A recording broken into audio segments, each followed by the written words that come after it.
Ang kwento ni Tomby.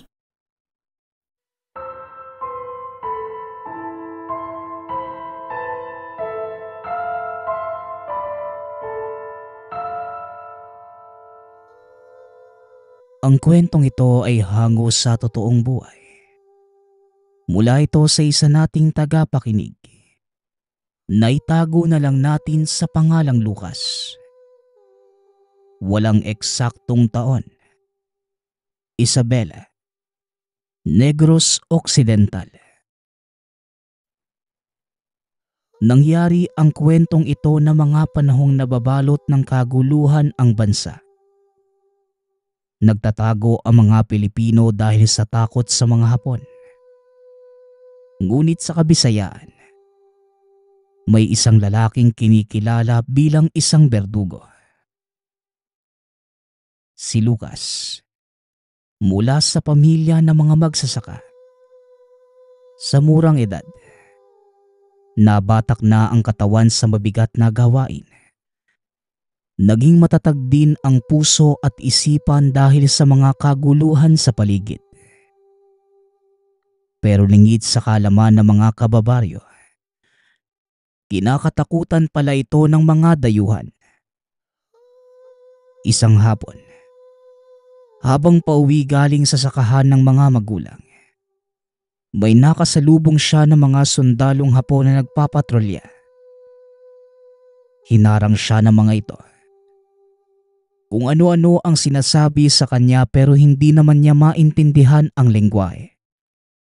Kaya panay lang ang iling ng binata. Kaya hinampas siya ng bayoneta sa likod ng isa sa mga sundalo. Nilingon niya ito at tinulak. Sinigawan naman siya ng isa sa mga ito. Dinutuka ng baril sa sentido. Nang paputukin ito ng sundalo, laking gulat nito dahil ayaw pumutok ng baril. Hinawakan ni Lucas ang kamay ng Hapon. Piniga ito hanggang sa mabitawan ang baril. Matapos ay sinipa ang isa pa. Hanggang sa pareho nang bumagsak ang dalawang sundalong humarang sa kanya. Binunot niya ang itak at pinugutan ng ulo ang mga ito. Kumuha siya ng dalawang kawayan. Itinusok ang mga ulo at pinatayo sa tabi ng daan. Walang kahit sinong nakakita sa ginawa niya. Ngunit dahil dito, pinag-inita ng mga sundalong Hapon ang lahat ng mga Pilipino. Inisa-isa ng mga ito ang mga kabahayan. Pinagbubugbog ang lahat ng mga kalalakian. Kasama na doon ang tatay at mga kapatid ni Lucas. Pinandaan niya ang muka ng mga dayuhan at kinagabihan. Ginapang niya ang mga ito sa kanilang kampo. Marahan siyang pumasok ng hindi man lamang napapansin ng mga nakabantay. At gamit ang maliit na punyal, nilaslas niya ang mga leeg ng lahat ng sundalong matadaanan. Tinanggal niya ang damit pangitaas. Ipinangtakip sa kanyang muka para kung sakaling makita man siya, hindi siya makilala ng mga kalaban. Tuloy-tuloy lamang si Lucas sa pagpatay sa mga dayuhang sundalo. Hanggang sa madako siya sa isang malaking kubo. Sumilip ito sa siwang at nakita ang maraming kababaihang dinukot ng mga sundalo. Lalong nag-init ang ulo ng binata nang makita niyang sinasaktan at pinaglalaruan ng mga Hapon ang mga kababaihang yon. Nangiikot niya ang paningin sa loob ng kubo. Nanlaki ang mga mata niya dahil kasama doon ang pinsa na matagal nang nawawala. Pinakalma muna niya ang sarili. Binilang ang lahat ng sundalong nasa loob ng kubo.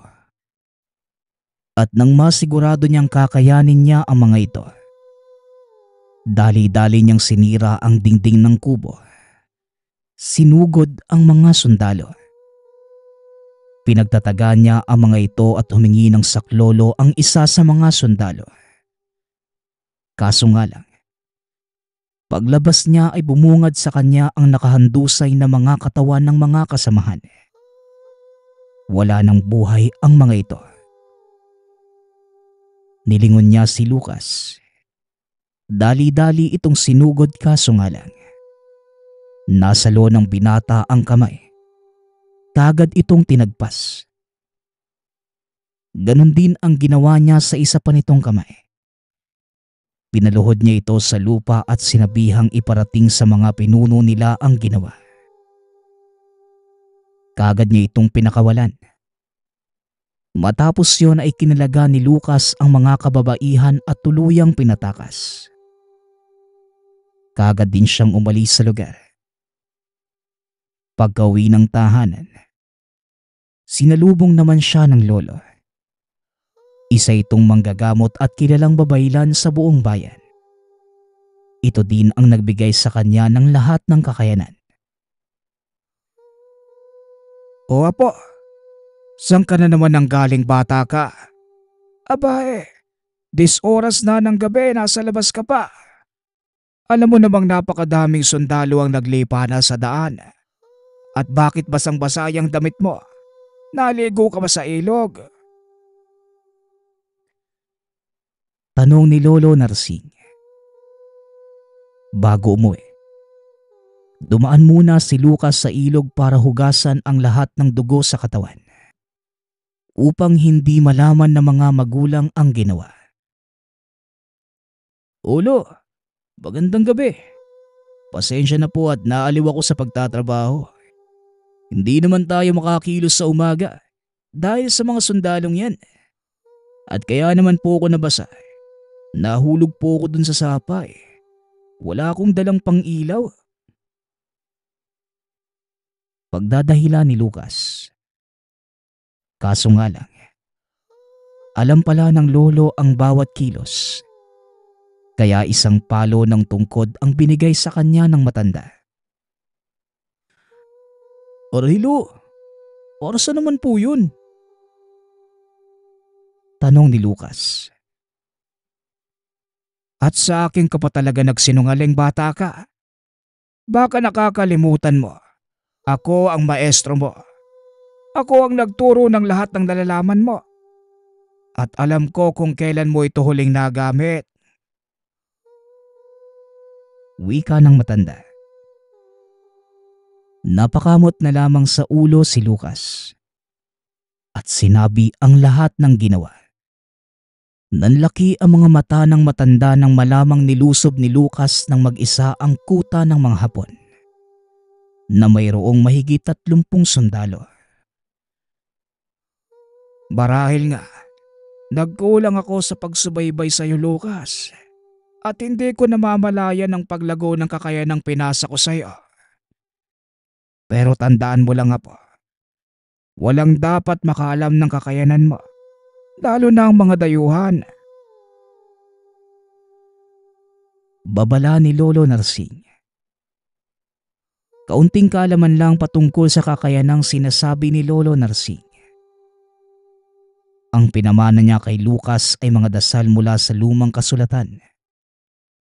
Inukit niya ito sa katawan ni Lucas gamit ang sariling dugo. Mga titik na hindi maintindihan. Kaya kung titignan sa malapitan ang balat ng binata, makikitang puro ito peklat. At bawat isa sa mga yon, sumisimbolo ng isang titik o kataga. Ayon pa kay Lolo Narsing, isang buong kasulatan ng mga dasal ang inukit niya sa katawan ng apo. At ito ang nagsisilbing baluti ng binata. Naging laganap ang ginawa ni Lucas sa mga Hapon. Hanggang sa napilitan ito at ang pamilyang umalis sa kanilang lugar. Namuhay sa kagubatan malayo sa karamihan. Patuloy pa din ang pagtugis ni Lucas sa mga Hapon. Tuwing gabi ay umaalis siya sa kanilang tahanan upang mag-ikot sa paligid. Nakatakip ang muka. May dala itong isang mahabang panggapas ng tubo.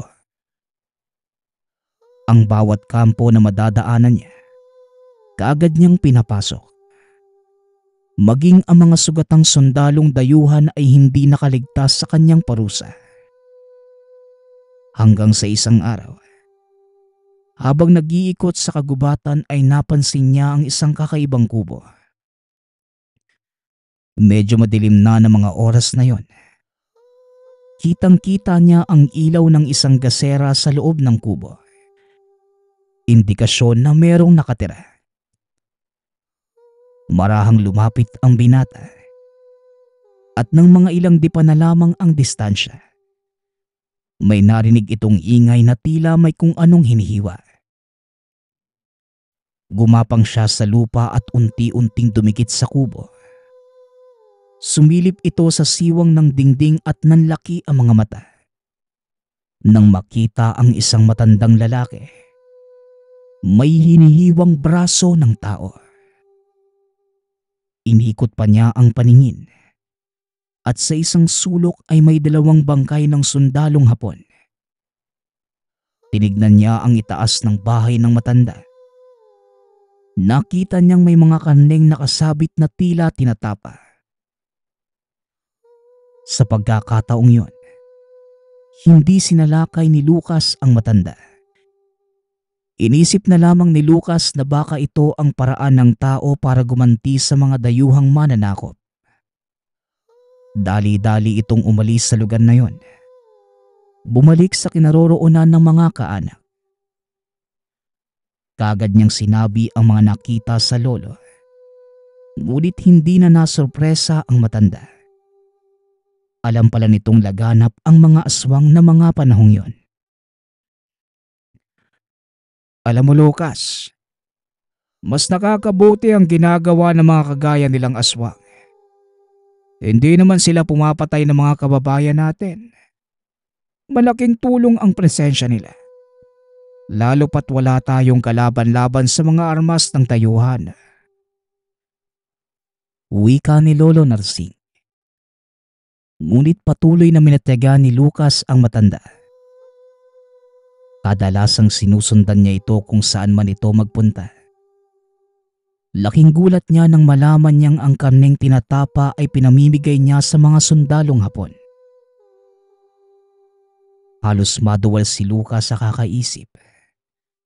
Lalo na nang makita niyang sarap na sarap ang mga dayuhan sa pagkain ng laman ng mga kasama nila.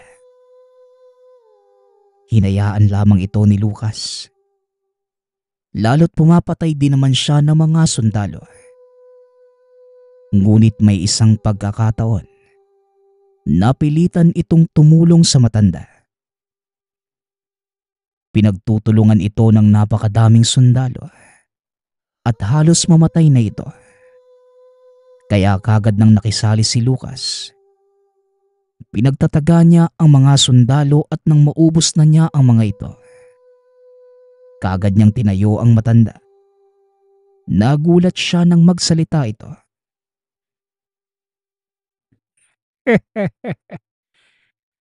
Akala ko manonood ka na lang eh.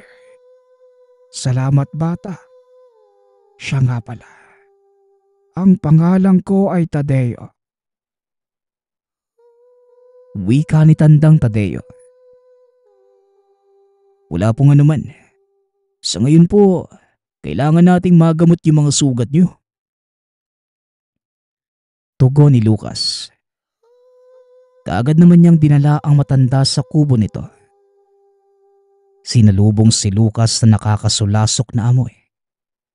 Pero tiniis lamang ito ng binata.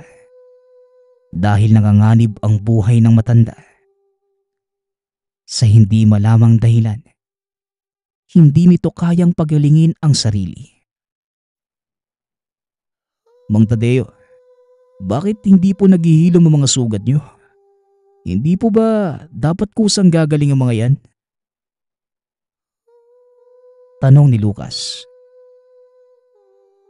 Nawala na ang kakayanan kong maghilom simula nang isuko ko ang pagkain ng laman ng tao bata. Oo, aswang ako. Pero matagal na akong hindi kumakain ng laman ng tao. Mahigit 1 dekada na. Tugon ng matanda. Sinabi din ito na alam niyang sinusundan siya ni Lucas. Hindi lamang ito nagpapahalata. Ayon pa sa matanda, hindi naman niya nararamdaman ang intensyong pumatay mula sa binata. Ilang araw na nagpabalik-balik si Lucas sa kubo ng matanda para gamutin ito.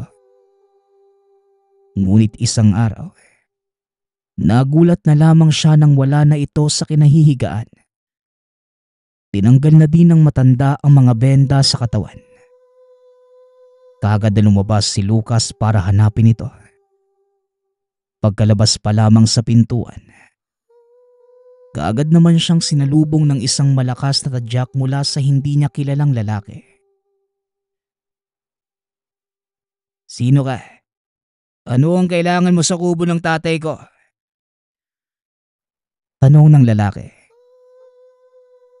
Tumayo si Lucas at lumapit sa kanya. Ngunit sinuntok niya ulit ito. Dahilan para mapikon na si Lucas. "Aba, nakakarami ka na!" wika ni Lucas, sabay bigwas sa lalaki. Nagsuntukan ang dalawa. Kapwa nagbigayan ng mga solidong suntok ang magkabilang panig, hanggang sa nakarinig sila ng isang sigaw. Badong! Lucas! Itigil niyo nga yung ginagawa niyo! Sigaw ng matanda. Kaagad namang huminto ang dalawa at dali-daling pumunta kay Tandang Tadeo. Para naman kayo mga bata. Lucas, pinapakilala ko sa iyo si Badong, ang panganay ko. Badong, ito naman si Lucas, ang lalaking tumulong sa akin. Magkamay na nga kayong dalawa. Hindi tayo magkakalaban sa pagkakataong ito. Wika ni Mang Tadeo. Sinunod naman ito ni Badong. Humingi ito ng patawad kay Lucas. "Tay, kamusta na ang pakiramdam niyo? Siya nga pala, may dala akong mga pagkain. Halika't mananghalian na muna tayo. Ikaw din, Lucas, sumubay ka na sa amin." Pag-aaya ni Badong. Dali-dali namang sumunod si Lucas. Habang kumakain, pinagmamasdan niya si Badong. Sa unang tingin ay hindi makikita ang lakas. Pero ramdam ng binata ang kakaibang puwersa mula kay Badong. Nanatili doon si Lucas para makipagkwentuhan sa magama. Maraming bagay ang nalaman niya mula sa mga ito. Pati ang dahilan ng paghinto ni Mang Tadeo sa pagkain ng laman ng tao. Naging magkaibigan sina Badong at Lucas. Lalo pang naging malapit ang dalawa nang malaman ni Lucas na iisa lamang pala sila ng layunin. Ang itaboy ang mga dayuhan at pigilan ang mga ito sa pang-aapi sa bayan. Magkasama na din silang lumulusob sa mga kuta ng kalaban. Inikot nila ang buong probinsya at maging sa karatig na mga isla, kagaya ng Iloilo, Siquijor, Bohol, Leyte at Cebu. Habang si Badong naman ang nagsisilbing mata ni Lucas mula sa itaas, dahil may kakayanan itong lumipad. Sa tuwing may sasalakayin sila ay nag-iiwan ng isang buhay para iparating sa iba ang kanilang ginawa. Hanggang sa tuluyang lumaganap ang mga ito sa lugar na pinupuntahan. Hindi sila nakikilala ng mga kababayan dahil maliban sa gabi silang sumasalakay. Nakatakip pa ang mukha ni Lucas at si Badong naman ay nasa anyong malaking aso. Kumalat sa mga karatig probinsya ang balita tungkol sa isang taong nakatakip ang mukha na may hawak na malaking panabas at isang higanting aso na naglalakad sa kalagitnaan ng gabi. Kaya pagsapit ng 6:00, Wala nang sino man ang lumalabas ng mga tahanan.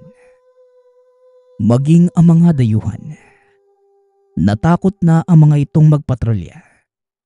Lalo pat nalaman nilang sila ang punteriya nila Lucas at Badong. Hanggang sa nalaman nila Lucas na nagpadala ng bagong mga sundalo ang mga dayuhan.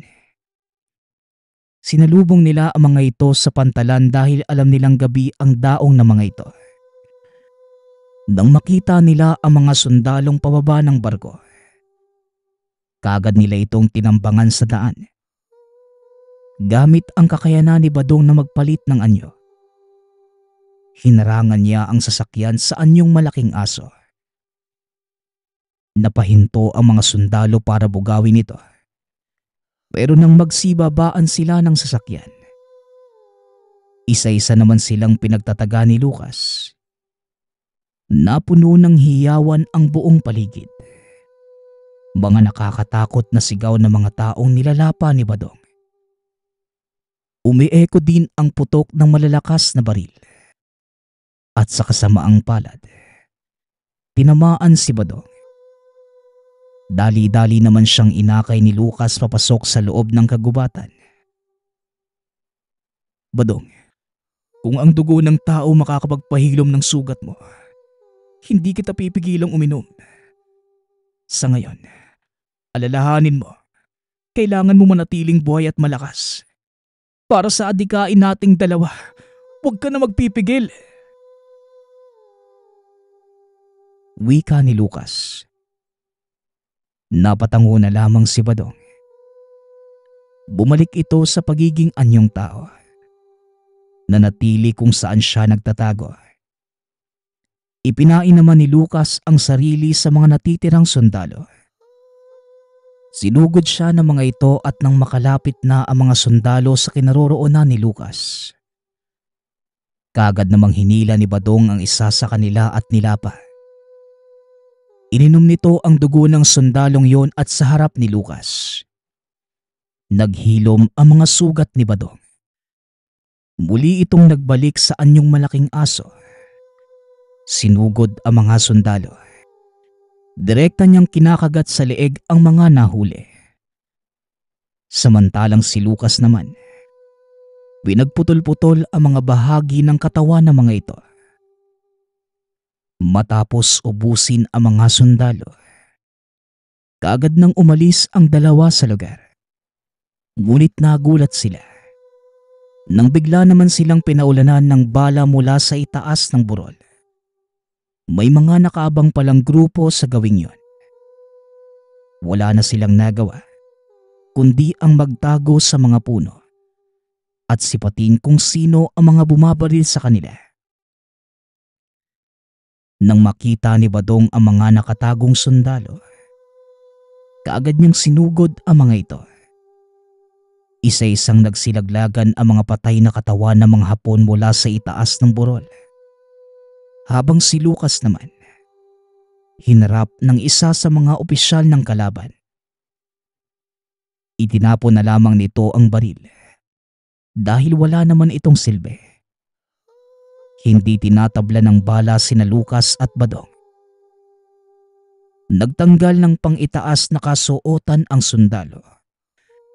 Binunot ang mahabang patalim.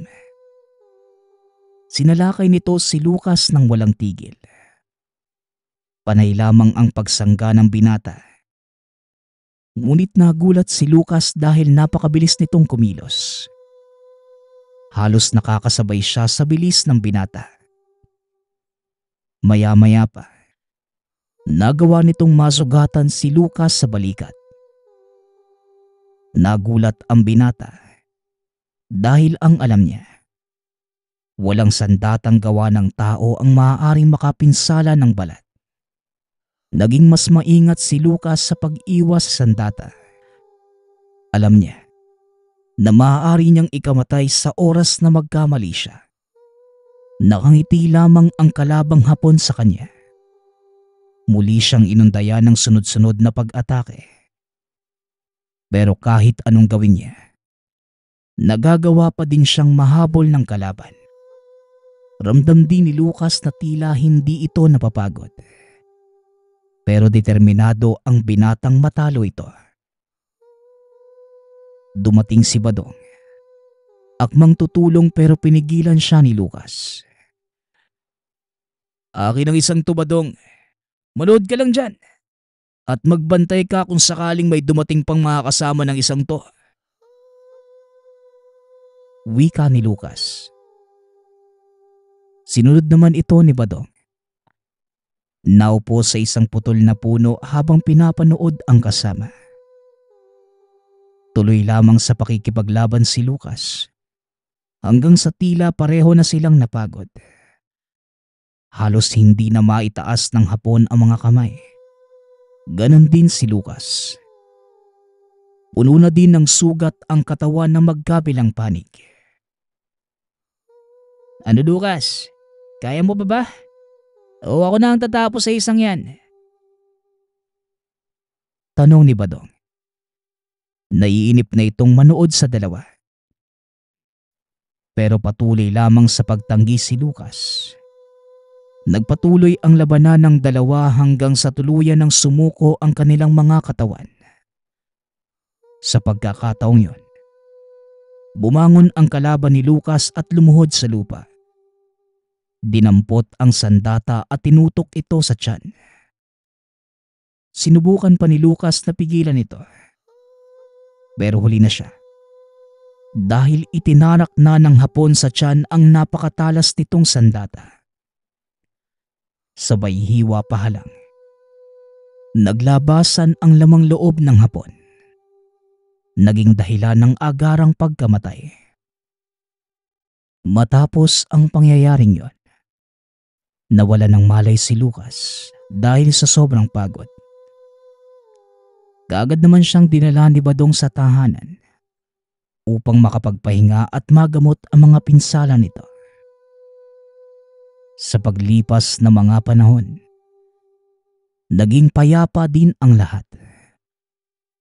Umalis sa bayang yon ang mag-amang Tadeo at Badong. Walang nakakaalam kung saan sila nagpunta. Habang si Lucas naman, piniling mamuhay ng payapa sa kanilang baryo. Inasikaso niya ang naiwan nilang sakahan at yon ang pinagkunan ng kabuhayan. Kasabay ng pagbabago ng panahon, nawala din sa isipan ng mga tao ang paghahangad na malaman kung sino ang tinaguriang berdugo at aswang. Ang kwentong ito ay hango sa totoong buhay. Mula ito sa isa nating tagapakinig na itago na lang natin sa pangalang Carrion. Taong 1973, probinsya ng Capiz. Laganap ang usap-usapan sa lugar ni Carrion patungkol sa isang aswang. Ayon sa mga ito, yun ay walang iba kundi ang bagong lipat na matandang babae na nakatira malapit sa sapa sa lugar. Tuwing naririnig ito ni Carrion, napapakunot na lamang ang noo dahil wala naman sa itsura ng matanda ang mga sinasabi ng iba. Lalo pat padalas itong makasalubong. Ang nasabing ilog ay malapit lamang sa tahanan ni Carrion, kaya alam niya ang mga galaw na matanda. At dahil sa hindi naman ganong kainteresado sa usap-usapan, minabuting wag na lamang pansinin. Napaka-responsable ni Carrion bilang ama. Wala nang ibang ginawa kundi magtrabaho at protektahan ang mga ito sa abot ng makakaya. Isa itong sapatero at sa tagal ng paninirahan sa lugar, iba't ibang klase na ng mga masasamang loob ang nakaengkwentro nito. Isa sa hindi malilimutan, nang minsang may magpanggap na bibili ng sapatos. Ngunit humantong ito sa pagtatangkang kunin ang isang anak. Mabuti na lamang dahil naagapang kagad at madali ding nabawi. Hindi man batid ang rason ng lalaki kung bakit nagawa. Ngunit iyon ang nag-udyok kay Karyon na magdoble ingat. Kaya naman, bago pa man kumagat ang dilim ay nagsasarado na ito ng tahanan.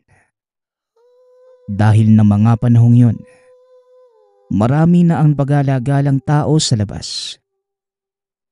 Isang gabi, alas 11 habang mahimbing na ang tulog ng mga asawa at anak. Hindi makaramdam ng antok si Karyon.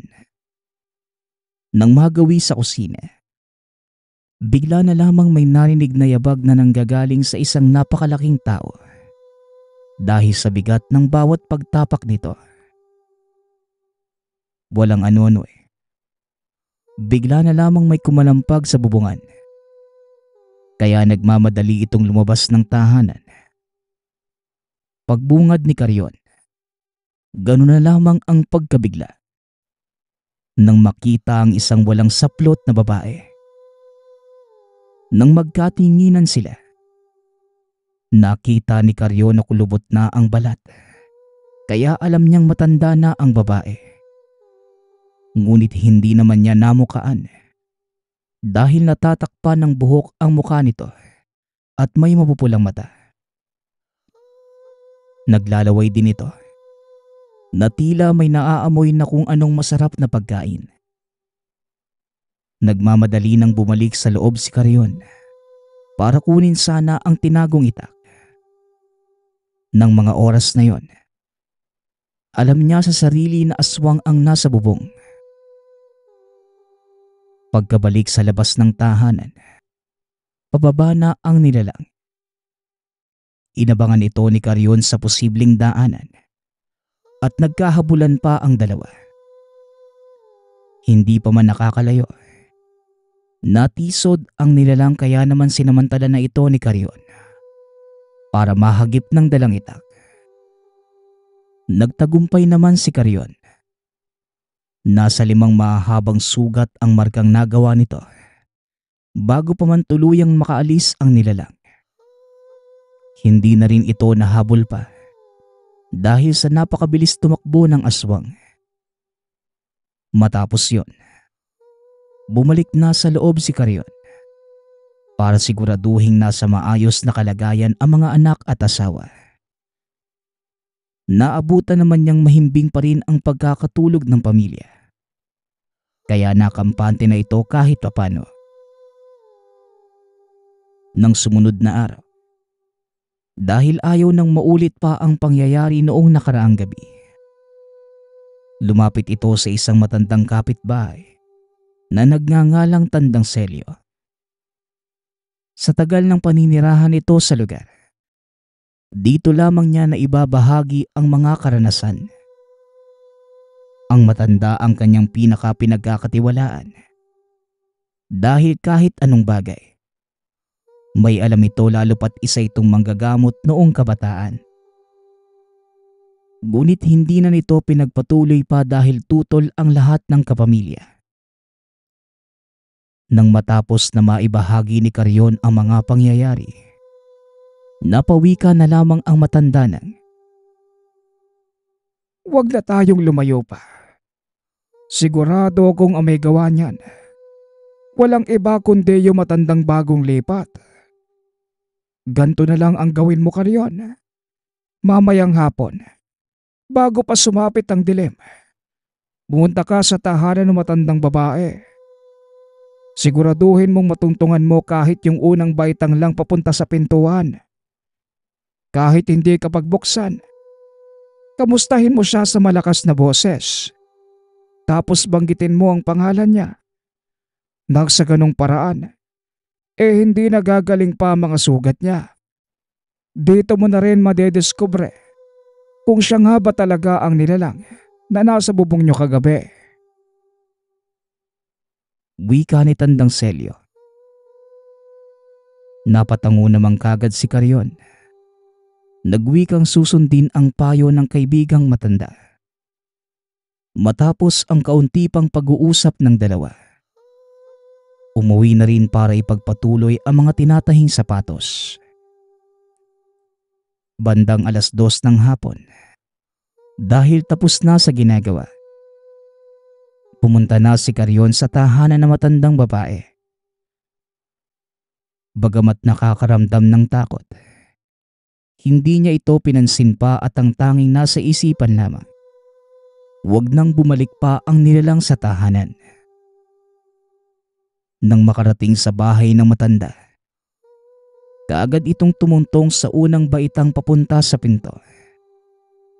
Hanggang sa nakailang beses na ng pagtawag, wala pa ring lumalabas.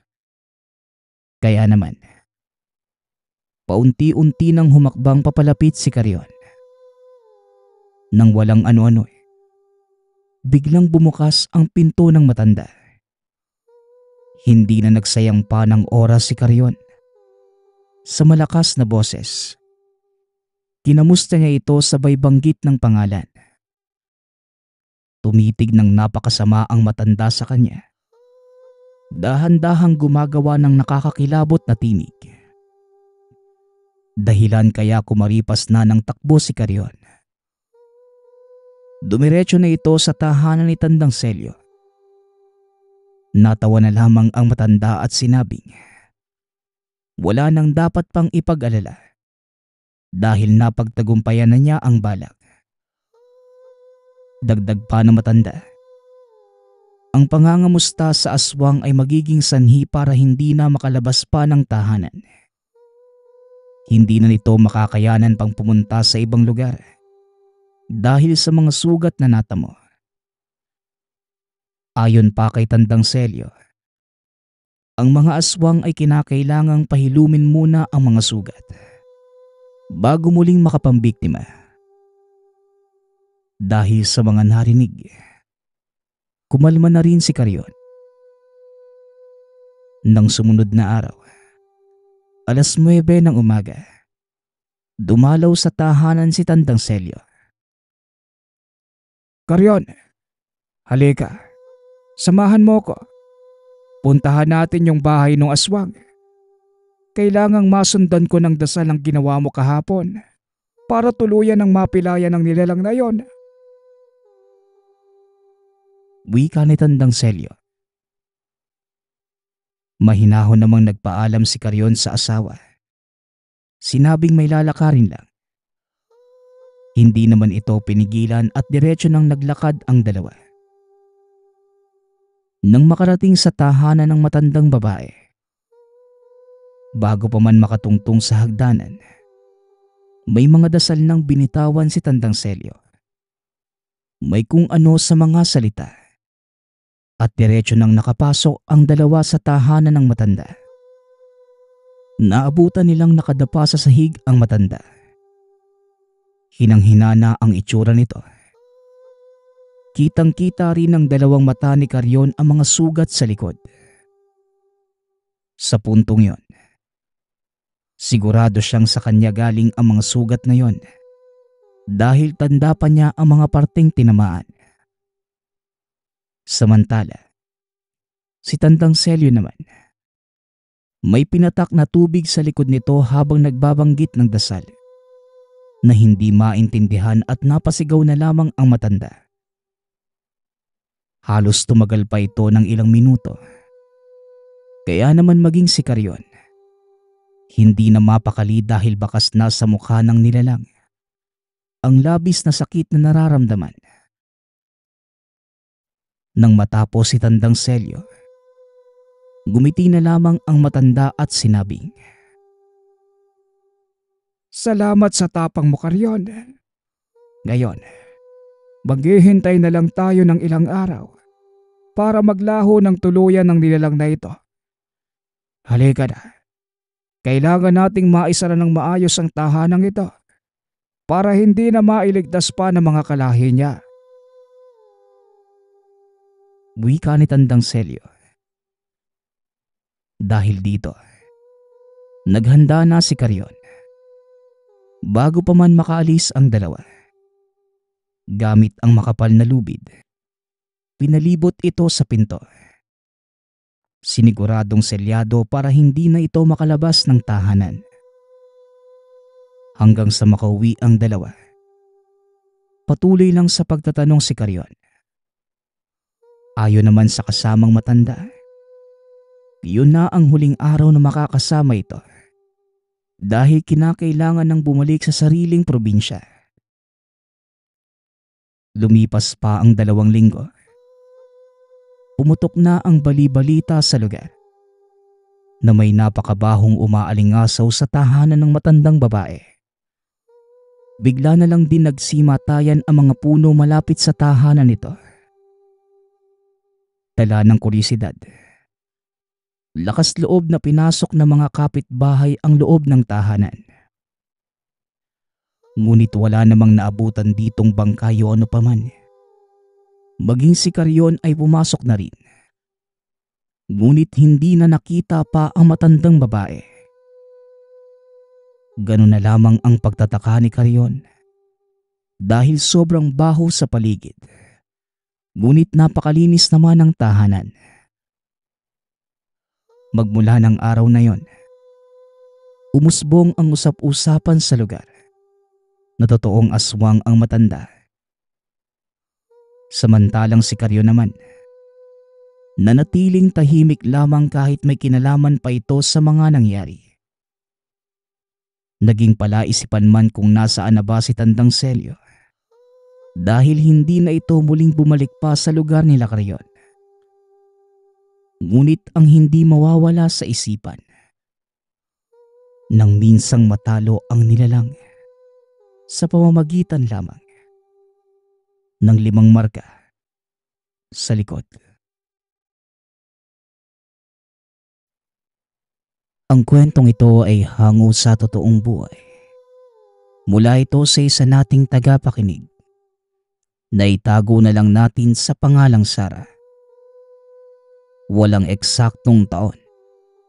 Probinsya ng Capiz. Si Sara ay nag-iisang anak ni Tina at Dante. Ngunit dahil batid ng pamilya na hindi ligtas sa lugar, halos lahat ay nagsilayas na dahil sa nagaganap na pagkawala ng mga tao doon. Sa labis na pag-aalala ng mga ito, pinatira nila ang anak sa tiyahin ng ina na tawagin na lang natin sa pangalang Alicia. Nakapag-asawa ito ng taga Maynila, kaya doon na rin siya nanirahan. Dahil hindi maiwan ni Nanay Tina ang lupaing minanapa sa mga magulang, minabuti niyang wag ng kalakihan ng anak ang lugar. Mas mapapanatag ito kung ilalayo ang anak. Buo na ba ang pasya mo, Tina?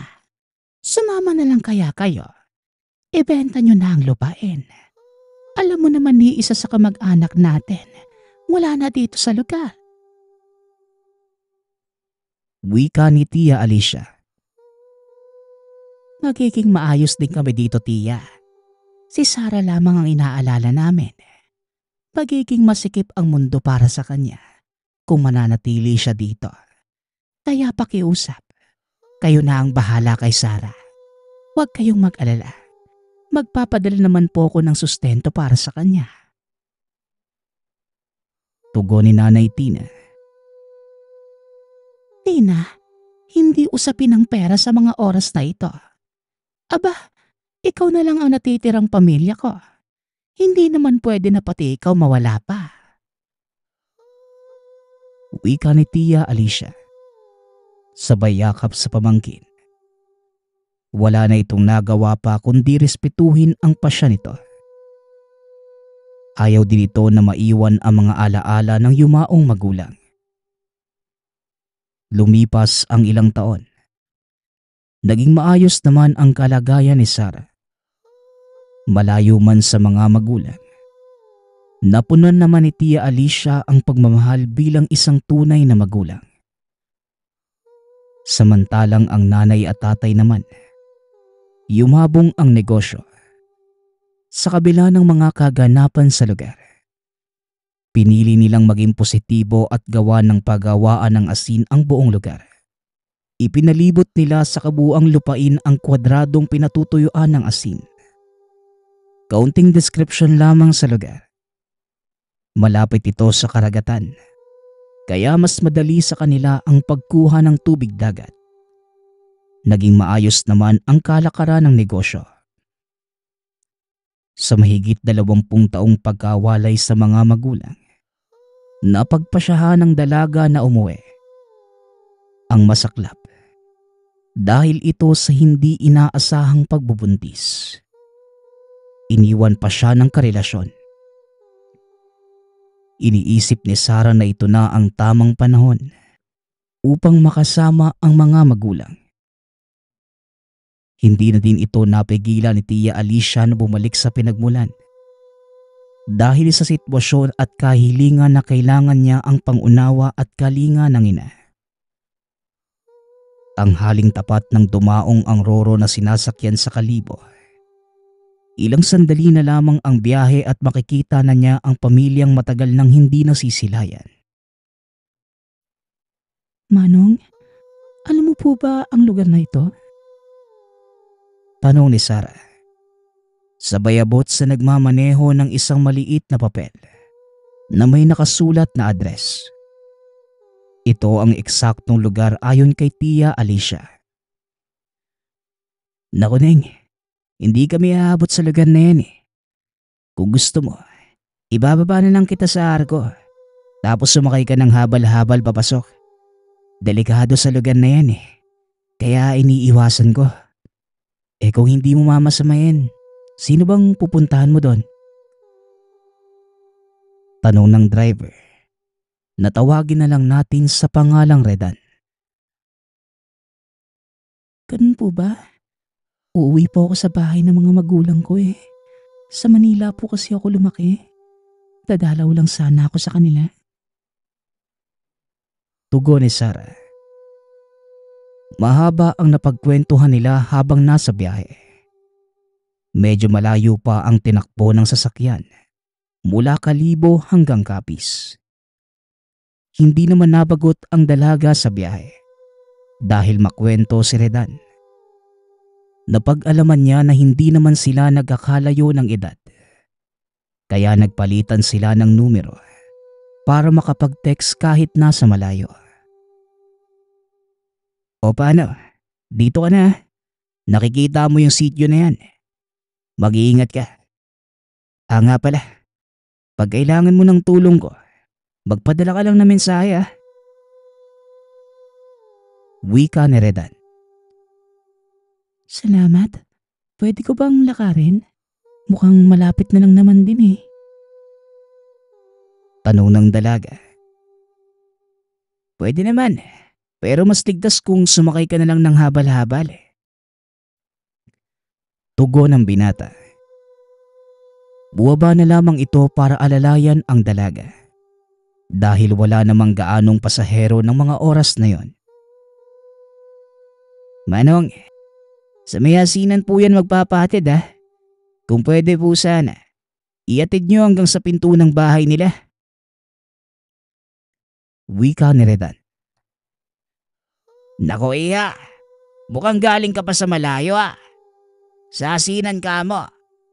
Paalala lang iya, delikado ang daan papunta doon lalo pa kung dayo ka sa lugar. O siya sige, sumakay ka na at ako nang bahala sa'yo. Kilala ko yung may-ari ng hasinan.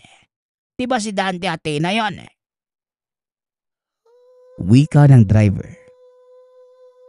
Napatingin ang dalaga sa binata. Kaagad naman itong nagpaalam. Hanggang sa lumipas ang 20 minuto, natuntunan niya ang tahanan ng mga magulang. Akmang magbabayad na ito sa driver. Ngunit hindi nito tinanggap at sinabing mabait naman ang mga magulang ni Sarah. Kaya walang kaso kahit na hindi nito bayaran ang serbisyo. Sige na iya, ikamusta mo na lang ako kila Tina at Dante. Tsaka bilisan mo. Kahit tirik ang araw, may mga diablong gumagala dito. O siya, sige na. Mag-iingat ka iha. Muling wika ng driver ng habal. Habang papasok sa lugar, hindi niya maiwasang mamangha sa mga asina na namumuo sa bawat daang binabagtas. May ilang di pa ang layo ng masipat niya ang dalawang may edad na nakatambay sa beranda ng tahanan. Napatayo naman ang mga ito nang makita ang dalaga at ang dala nito. Anak? Sarah? Dante, ang anak natin. Wika ni Nanay Tina. Tumakbo ang mga ito para salubungin ang anak. Kumagulgol pa ang ina habang yakap si Sarah. Ngunit may bigla silang narinig na huni mula sa itaas. Tina, hindi ligtas. Sige na, bilisan nyo at ipasok mo na ang anak mo. Wala talagang pinipiling oras sa mga halimaw na yan eh. Utos ni Tatay Dante. Tara na anak.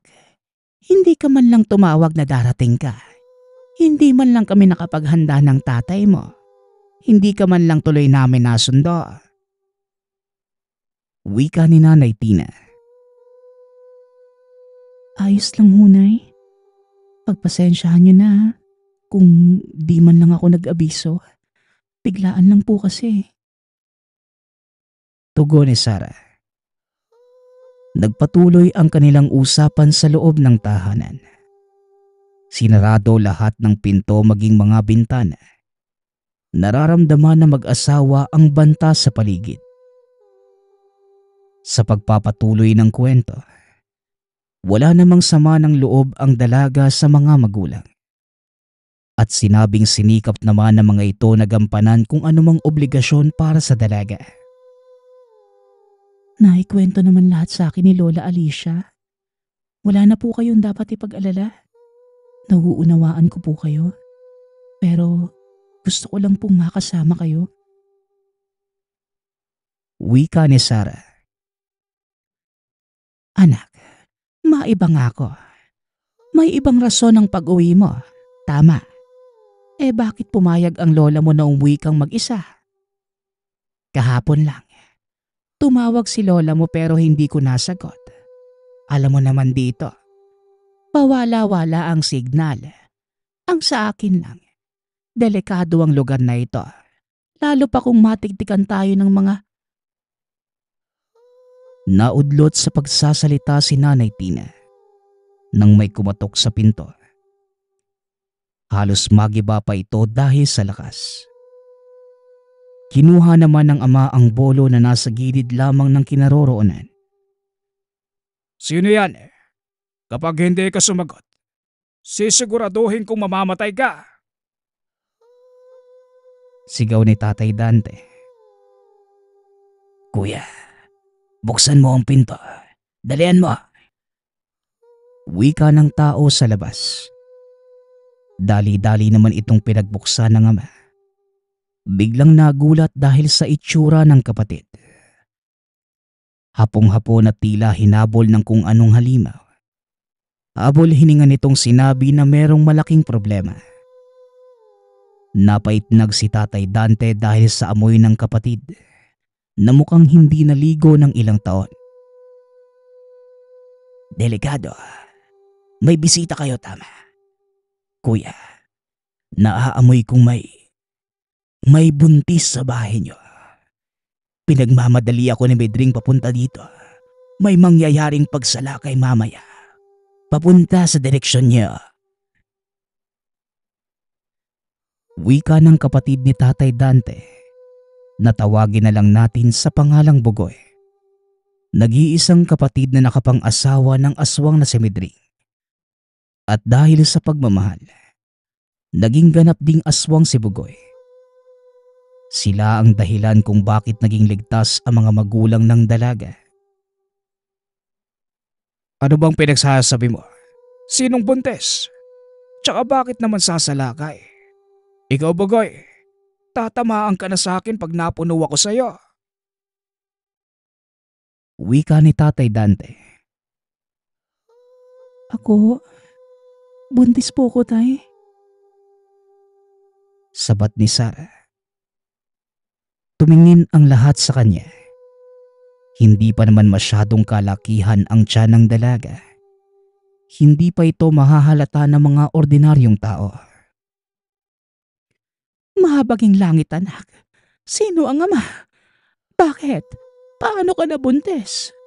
Diyos ko, napakadelikado ng ginawa mo, anak. Natatarantang wika ni Nanay Tina. Tina, heto. Lana na pang proteksyon. Para hindi maamoy ng mga nilalang ang dinadala mo. Mamayang gabi, ipahid mo ito sa tiyan niya. Nag-aalala ako. Pero kailangan nyo ng proteksyon. Kakausapin ko si Medring at babantayan namin kayo. Alanganin na kung uuwi pa si Sara ng Maynila. Ipagbabukas niya na lang. Wika ni Tiyo Bugoy. Salamat. Naabala patuloy kayo. Tugon ni Tatay Dante. Kuya, lahat ng pwedeng maisara lagyan mo ng pangontra. Huwag na kayong lalabas. Babalik ako mamaya. Tsaka kuya, unang apo ko sa angka natin ang dinadala ni Sara. Tugon ni Tiyo Bugoy. Tinignan niya sa mukha ang dalaga at tila may inuusal. Tinaas ang kamay at may kung anong guhit malapit sa tiyan ang ginawa. Napapitlag ang dalaga dahil naramdaman niya ang paggalaw ng anak. Lalaki, naaamoy ko ang magandang pangitain sa isisilang mo, Sara. Kaya marami ang maghahangad na mapatayan. Magdadala siya ng malaking banta para sa lahing sumukob sa lugar natin sa mahabang panahon. Wika ni Tiyo Bugoy. Dali-dali na itong umalis. Makalipas ang ilang sandali, mag-aalas 6 na. Mula nang matapos ang pag-uusap ay hindi na muling nagsalita pa ang mga magulang ng dalaga. Habang ang tatay naman, abala sa paghahasa ng mga itak. Samantalang si Nanay Tina, nagdidikdik ng mga bawang at hinalo sa asin. Halos lahat ng pwedeng mapasukan ng mga masasamang nilalang, nilagyan na nila ng mga pangontra. Nang matapos ang ina sa ginagawa, sinamahan nito ang anak sa kwarto na nooy balisa at nakaramdam ng sobrang init kahit nakabukas ang bentilador. Kinuha ng ina ang lana. Dali-daling pinahid sa tiyan ng anak. Minuto lamang ang lumipas. Biglang may kung anong nilalang na dumapo sa bubungan. Yari sa yero, kaya tumutunog ito kahit konting galaw lang. Pumasok na din ang ama sa loob ng kwarto nang mag-inabit-bit ang mga hinasang itak. Ramdam nila ang pagyanig ng buong tahanan. Sunod-sunod na pag-angil at may mga nilalang na nakapalibot sa kanila. Niyakap ng ina ang anak, habang ang tatay naman, hindi mapalagay sa kung anong nangyayari sa labas. Hindi na ito nakatiis. Hinawi ng bahagya ang bintana. Sa pagmamasid, nakita mismo ni Tatay Dante ang mga nilalang. Nakapalibot sa mismong tahanan. May mga nilalang na malalobo ang itsura. Habang ang kaharap ng mga ito, tila kawangis ng bayawak. Kahit nagpalit ng kaanyuan, namukaan pa rin ng ama ang kapatid na walang awang pinupugutan ng ulo ang mga nilalang na nagtatangkang pumasok. Sobrang liwanag sa labas na mga sandaling yon. Bilog na bilog ang buwan. Dagdag pa na walang mga puno o mga damong nakaharang sa mga matang nagnanais magmasid. Lumipas ang mga oras. Napanatag na ang ama ni Sara. Nakita niyang sobrang lakas ng pwersang ipinamalas ng lahi na pumanig sa kanila. Hindi din siya nagtaka kung bakit sa ilang taon naging maayos at tahimik ang buhay nilang mag-asawa. Dante, alam kong nakikinig ka. Ligtas na ang pamilya mo. Sana bukas pagputok ng liwanag, ilikas mo na si Sarah habang nabibigyan pa namin ng proteksyon ng lugar. Sa tamang panahon, magaganap ang kung anong nakatakda. Sa ngayon, siguraduhin na muna natin ang kaligtasan ng mag-ina. Wika ni Tio Bugoy. Ilang sandali lang, bigla na lamang tumahimik ang lugar. Mag-aalas 4 na pala ng umaga. Sa sobrang dami ng mga naganap, hindi na nila nagawang umidlip. Sinunod ng ama ang sinabi ng kapatid, kasama ni Nanay Tina. Minabuti nitong pansamantalang samahan ang anak sa sakayan. Maaga pa lamang, nakaparada na ang jeep na kanilang sasakyan. Nagulat pa si Nanay Tina na magkakilala ang driver ng jeep at anak. Naabisuhan na pala ni Sarah si Redan. Nang gabing malaki ang tensyon sa tahanan. Nang maiatid ng ama si Sarah sa sakayan ng Roro, umuwi na ito ng tahanan. Sinabihan na lamang ang anak. Bumalik na lamang pagkatapos makapanganak. Nang kahit papano, makita ang kanilang apo. Nagpapasalamat nga po pala ako sa nagpadala ng ating kwento. Nawa ay nagustuhan niyo ang inyong napakinggan. Ang opinyon ko lamang sa kwentong ito, bago gumawa ng isang pasya, isipin muna natin kung sino ang maaapektuhan. Mabuti ba o masama ang kahihinatnan? Palagi nating tatandaan na sa bawat desisyon ating gagawin, hindi dapat tayo nakakaperwisyo ng iba. Muli, nagpapasalamat ako sa lahat ng sumusuporta sa ating channel. Nawa ay patuloy niyong suportahan at pakinggan ang ating mga kwento. Hanggang sa muling pakikinig. Paalam.